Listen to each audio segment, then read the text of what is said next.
ગુજરાતના રાજકારણની ધરી ગણાતો પાટીદાર સમાજ શું હાંસિયામાં ધકેલાઈ રહ્યો છે? શું કોઈ મોટી રાજકીય શક્તિઓ પાટીદારોનું અસ્તિત્વ ખતમ કરવા કાવતરું ઘડી રહી છે? આ સવાલ અમે નથી પૂછી રહ્યા. પાટીદાર નેતાઓ અને અગ્રણીઓના નિવેદનો આ બાજુ ઇશારો કરી રહ્યા છે. હાર્દિક પટેલે ગામડાઓમાં ઘટતી પાટીદારોની વગ પર ચિંતા વ્યક્ત કરી અને બીજી બાજુ અમદાવાદના નિકોલમાં એસપીજીએ ભાગેડુ લગ્ન પ્રથા સામે હિંમત અને આક્રોશનું પ્રદર્શન કર્યું. પાટીદારોની આ ડબલ ફાઇટ પર વિશેષ અહેવાલ. 72 સમાજના આપણા 18 થી 20 થી 25 ગામ હોવા છતાં માત્ર એક સરપંચ છે.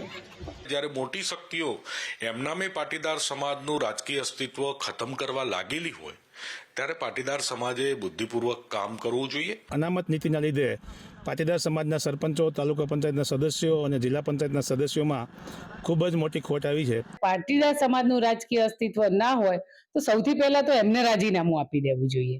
એટલે દીકરી તો લઈ જાય છે, સાથે સાથે મિલકતમાં પણ ભાગ માગે છે. એટલે ઘણા એવા પરિવારો છે જેમને દીકરી પણ ખોવાની આવે છે અને સંપત્તિ પણ ખોવાની આવે છે. પાટીદાર પોલિટિક્સમાં ફરી એકવાર પંચાયતથી પાર્લામેન્ટની ચર્ચાએ જોર પકડ્યું. ભૂપેન્દ્ર પટેલ મુખ્યમંત્રી બન્યા બાદ લાગતું હતું કે સત્તાના સમીકરણો થાળે પડ્યા છે. પણ આજે વિરમગામના ધારાસભ્ય હાર્દિક પટેલના એક નિવેદને ફરી ચર્ચાના ચકડોળે ચડાવી દીધી છે. દેત્રોજમાં આયોજિત સ્નેહ મિલનમાં હાર્દિક પટેલે એક એવો આંકડો આપ્યો જેણે સમાજને ચોંકાવી દીધો. હાર્દિકના મતે દેત્રોજ તાલુકામાં 25 ગામો હોવા છતાં પાટીદાર સમાજ પાસે માત્ર એક જ સરપંચ છે.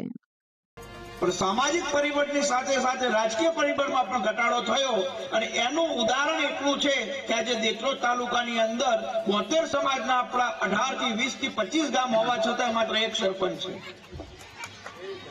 અને એક સમયે એ દેત્રોજ ગામની અંદર 8-9 સરપંચો આપણા હતા અને સરપંચોની સાથે સાથે ભાઈ શંભુભાઈ જેવા લોકો જિલ્લા પંચાયત સભ્યો પણ બનતા. એટલે ક્યાંક ને ક્યાંક ગામડાઓમાં આપણી સંખ્યા ઓછા થવાના કારણે આપણું રાજકીય પીઠબળ પણ ઓછું થયું છે.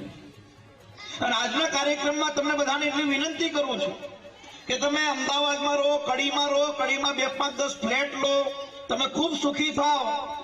પણ ગામડાની અંદર તમારું રાજકીય પીઠબળ મજબૂત રાખવા માટે તમારો મત ગામડે રહે એવું પણ ગંભીર ચિંતન આજના કાર્યક્રમની અંદર લખમણદા આપ સૌ કરો.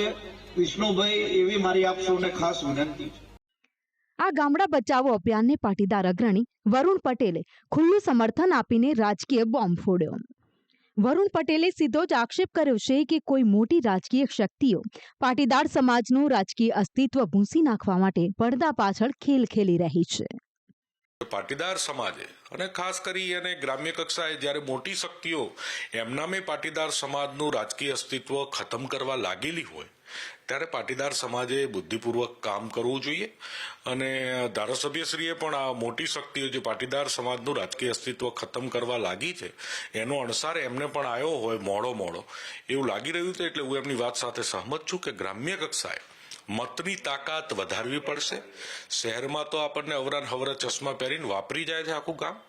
એટલે ગ્રામ્ય કક્ષાએ તમારી વેલ્યુ વધારો. બહુ જ ગુજરાતમાં બહુ મોટી રાજકીય શક્તિઓ લાગેલી છે કે કેમ કરીને પાટીદાર સમાજને કોરણે મૂકવો, કેમ કરીને પાટીદાર સમાજની સામાજિક, રાજકીય બધી જ રીતની શક્તિઓનો અસ્ત લાવો. પણ એની સામે અમે એડવાન્સ જાગી ગયા હતી. એટલે એવું નહીં થવા દઈએ. માત્ર વરુણ પટેલ જ નહીં પણ પાટીદાર આંદોલનનો જાણીતો ચહેરો દિનેશ બાંભણિયા પણ આ મુદ્દે મેદાને આવ્યા. તેમણે સ્પષ્ટ શબ્દોમાં કહ્યું કે હવે સમય આવી ગયો છે કે બધાને મનભેદ ભૂલીને એક થવું પડશે અને લડવું પડશે. નહીતર રાજકીય ગણિતમાં પાટીદારો પાછળ રહી જશે.